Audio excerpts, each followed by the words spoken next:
Hello, America. I'm Mark Levin, and this is Life, Liberty, and Levin Saturday. We have two great guests this evening. We have Leo Terrell and Victor Davis Hanson. But before I get to them, did you see President Biden's speech the other day? If you blinked, you probably missed it. Not so much a speech, kind of a statement. This man is so thoroughly pathetic. He has no moral center. Oh, he says, you know, we believe in free speech, and of course, violence isn't free speech, so you kids behave yourselves there. And we can't have anti-Semitism, but we also can't have Islamophobia and so forth and so on. So for his base, probably good enough, but this will not go down as one of the great speeches in American history when that's exactly what we needed. It will not go down as a profile in courage, because that's not what he is. He is linguini for a spine. This man is truly pathetic. At a time when we need a great president, a great statesman, a great leader, we don't have one. We have the absolute opposite. Here's the speech. Absolutely useless. Too little, too late, Joe. Something's going on in this country that is really quite amazing to me. Let's begin here with October 7th. How many news organizations, how many news platforms have played for you the video of what took place on October 7th? We have a lot of it. It's on the internet. We have a lot of it because the monsters who perpetrated those heinous crimes of inhumanity, they took the video. They were very proud of it. The video was captured by the IDF, the Israelis. As I say, it's online. There's a 47-minute video that shows in excruciating detail how the Islamist Hamas Nazis murdered people, raped people, butchered people, burned them alive, decapitated them, cut off their breasts, shot them in the groin. Oh, there's all kinds of stuff. Mass rape. Have you ever seen it on TV? Cable or network? No, you haven't. Why? You haven't even seen video that doesn't show the worst of it. Video where the terrorists were just going through the Nova Festival field, showing all the kids they murdered. Shot in the back, shot in the chest, shot in the head. Have you seen any of that on TV? No, you haven't seen any of it. And yet, you don't have to look very hard to find images, video, photographs of what took place during the Third Reich. When the concentration camps were finally discovered, and General Eisenhower, among others, saw what took place. So we don't get video in our media, our main media, of October 7th. Oh, it's too gruesome. Instead, we get these looped videos over and over again of buildings in Gaza that have been destroyed because Hamas either destroyed them, or they had their terrorists there, or they had their munitions there, and of course, it's Israel's fault. So we see all that over and over and over again, but we don't see anything on October 7th. Oh, yes, we'll see some empty buildings. Oh, yes, we'll see bullet holes. Oh, yes, we'll see hosts who tore the areas and tell us what took place, but you won't see the video that exists. Why is that? It's called censorship. That's why. The American media are censoring what took place on October 7th. Again, you can see it online, but the mass media, where most people go for their news, you won't see it. It's being covered up. Let me tell you of a different time.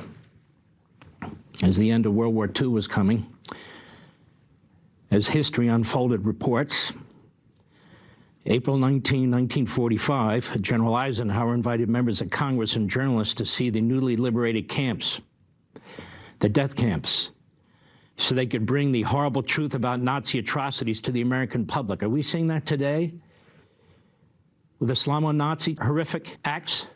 No, we're not. In late 1944 and early 1945, as Allied troops defeated the German army and moved across Europe into Germany, they encountered tens of thousands of concentration camp prisoners. It goes on to say, the first Nazi camp liberated by U.S. forces was Ohrdorf, a subcamp of Buchenwald. The main camp would be liberated 1 week later. When soldiers of the 4th Armored Division entered the camp, they discovered piles of bodies, some covered with lime, others partially incinerated on pyres. The ghastly nature of their discovery led General Dwight D. Eisenhower, Supreme Commander of the Allied Forces in Europe, to visit the camp on April 12 with Generals George S. Patton and Omar Bradley. And after his visit, Eisenhower cabled General George C. Marshall, the head of the Joint Chiefs of Staff in Washington, describing his trip to the death camp. He said, "The things I saw beggared description. The visual evidence and the verbal testimony of starvation, cruelty, and bestiality were so overpowering so as to leave me a bit sick. I made the visit deliberately in order to be in a position to give firsthand evidence of these things if ever in the future there develops a tendency to charge these allegations merely to propaganda." Eisenhower's cable to Marshall on April 19, 1945, and I quote, "We continue to discover German concentration camps for political prisoners in which conditions of indescribable horror prevail." From Eisenhower to General Marshall for eyes only. "I visited one of these myself, and I assure you that whatever has been printed on them to date has been understated. If you would see any advantage in asking about a dozen leaders of Congress and a dozen prominent editors to take a short visit to this theater in a couple of C-54s, I will arrange to have them conducted to one of these places where the evidence of bestiality and cruelty is so overpowering as to leave no doubt in their minds about the normal practices of the Germans in these camps. I am hopeful that some British individuals in similar categories will visit the northern area to witness similar evidence of atrocities." And then Eisenhower the same day received this response: "Your proposal has been cleared and approved by the Secretary of War and the President, Truman. Plans are being formulated, and you will be kept advised." This is what Eisenhower wrote in Crusade in Europe in his pages in his book. The same day, April 12, 1945, I saw my first horror camp. It was near the town of Gotha. I've never felt able to describe my emotional reactions when I first came face to face with the indisputable evidence of Nazi brutality and ruthless disregard of every shred of decency. Up to that time, I had known about it only generally or through secondary sources. I am certain, however, that I've never at any other time experienced an equal sense of shock. I visited every nook and cranny of the camp because I felt it my duty to be in a position from then on to testify at firsthand about these things in case they ever grew up at home, the belief or assumption that the stories of Nazi brutality were just propaganda. Some members of the visiting party were unable, through the ordeal, to go through it. I not only did so, but as soon as I returned to Patton's headquarters that evening, I sent communications to both Washington and London, urging the two governments to send instantly to Germany a random group of newspaper editors and representative groups from the national legislatures. I felt that the evidence should be immediately placed before the American and British publics in a fashion that would leave no room for cynical doubt. He said, of all these displaced persons, the Jews were in the most deplorable condition. For years, they've been beaten, starved, and tortured. And in Ike the Soldier, as they knew him, Merrill Miller quotes Eisenhower speaking on April 25, 1945, to members of Congress and the journalists who had been shown Buchenwald the day before. He said, quote, "You saw only one camp yesterday. There are many others. Your responsibilities, I believe, extend into a great field, and informing the people at home of things like these atrocities is one of them. Nothing is covered up. We have nothing to conceal. The barbarous treatment these people received in the German concentration camps is almost unbelievable. I want you to see for yourself and be spokesman for the United States." 1945, Dwight Eisenhower. 2024, May. You've seen nothing. Empty buildings, empty fields. People speaking of what occurred. There are videos, detailed videos of what took place on October 7th. And the American media are concealing them. They're censoring them. Why? Because they're graphic beyond description. They're unimaginable. And yet in doing so, they're giving aid and comfort to the terrorists, to Iran, to Hamas, to Hezbollah, to the Houthis, to the PLO. They're giving aid and comfort to the Islamists in the United States of America and their front organizations, Students for Justice in Palestine, the Jewish Vote, CARE. They're giving aid and comfort to the Marxists and Islamist professors, of which there is a fusion. You see it on TV every day, faculty, administrators, in our colleges and universities. Joe Biden's speech is pathetic. He's pathetic. Antony Blinken and he have stirred anti-Semitism not only in this country but around the world with the blood libels that they have used to accuse Netanyahu and his government, the Israelis and the IDF, the forces of righteousness, the forces of self-defense, the things they have said about them, the accusations they have made against them, has fed this hate.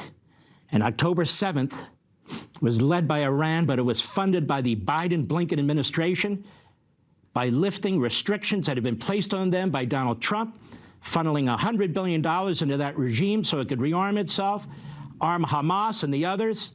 Weakness, appeasement, intentional funding of the enemy. We didn't even see this during World War II. But we see it today. In this speech that Biden gave, waiting weeks, truly months, a subject he skipped at the State of the Union address, with rabid, rampant, vile violence, threats, anti-Semitism, and Jew hatred flowing through their colleges and universities. His voters, his faculty, his base. The best he could do was a short nothing burger of a statement. He didn't get up and say, I will not tolerate this as President of the United States. There's good and there's evil. There's no moral equivalency. I'm directing the Attorney General of the United States. I'm directing the head of the Civil Rights Division at the Department of Justice. I'm directing the Department of Education and the secretary there in the Office of Civil Rights. I'm directing my secretary of DHS to get to the bottom of this. I'm directing the FBI, find out who's funding it. We all know, I've done 3 shows on this now. Who's funding it? Communist China, Qatar, Hamas, other enemy states, Democrat billionaires through dark money, Soros, Tides Foundation, Arabella, and others, same billionaires, dark groups that are funding the Biden campaign. You know, this president is so pathetic. He can't put his own campaign aside, his politics aside. Sometimes you just do the right thing because it's right, but he won't. And so he sends Blinken to Israel to trash the Jewish state.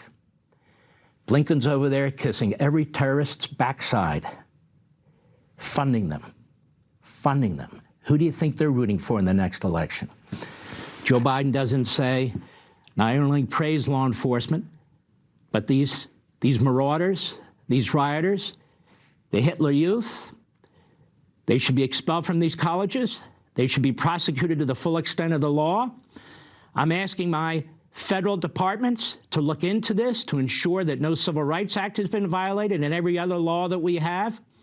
I'm asking Congress to pass laws to protect Jewish students in our universities and colleges. No. No, Joe has to play with the Hamas wing of his party, the dark money billionaires that are funding all this. That's Joe Biden. He's a chameleon. He's power hungry. He wants money. It's about him. It's about his money. It's not about the country. He will do anything to win re-election. He will do anything for power. When the history books are written, it'll be too late. But when they are written, Joe Biden will be remembered.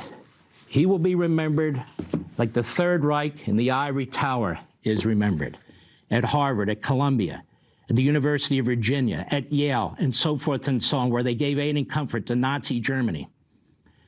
Joe Biden has given aid and comfort to the modern Nazis in Iran, Hamas, and in our own country, the Hitler Youth, and the imams that spew their hate in Fort Lauderdale, Florida, parts of California, New Jersey, and Dearborn, Michigan. Did he speak out against them in his speech? Not once.